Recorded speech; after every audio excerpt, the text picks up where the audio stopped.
ng pangungusap na may salitang siya.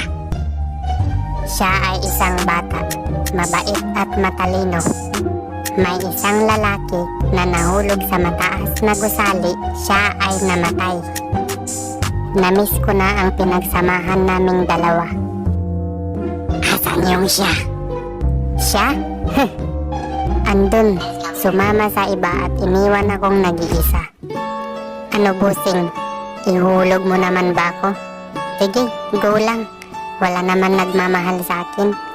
Kaya mas mabuti pang mawala na rin ako dito sa mundo. Tama na, huwag ka nang mag-imot dyan. Ganun, ayaw mo ako ihulog? Sige, ako na lang. Magpapakamatay na lang ako. Tatalon na lang ako sa building.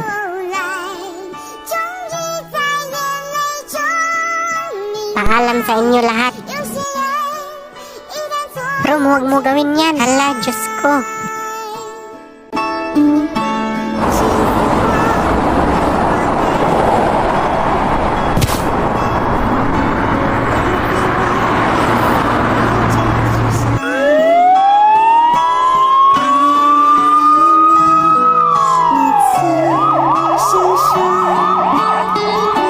Kawawa naman si Rom. Niluloko na pala siya ng babaeng minamahal niya. Tara boss, sundan natin sa ospital. Tara, para malaman natin ang kalagayan niya.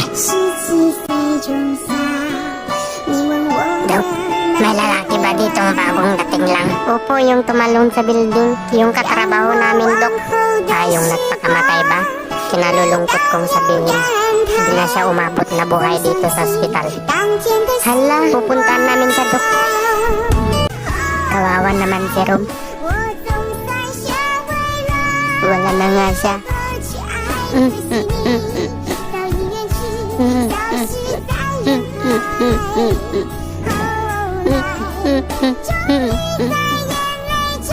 Tara na sa opisina. Malungkot man bilang katrabaho. Pero ganyan talaga ang buhay. Sinayang niya ang buhay niya dahil sa isang babae lamang. Kaya kung nagmamahal man kayo, dapat magtira kayo sa inyong sarili. Hala, nahimatay siya.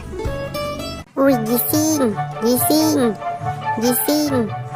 Gising ka, gumising ka. Andiyan na si Busing, paparating na. Gising! Gising, gising, gising. Ha? Si Rom patay na. Asan na siya? Nilibing na ba siya? Hindi tayo nakapunta sa libing niya. Ha? Anong pinagsasabi mo dyan? Nandito pa ako. Nanaginip ka ata. Kahit ano lang pinapanaginipan mo. Parang totoo kasi yun. Ay nako, kaadikan mo lang yan ng MM. At saka, paano ako mamamatay Daming nagsasabi immortal daw ako dahil maraming beses na ako nahulog sa building. Hindi pa rin ako namamatay. Wag ka, baka immortal to.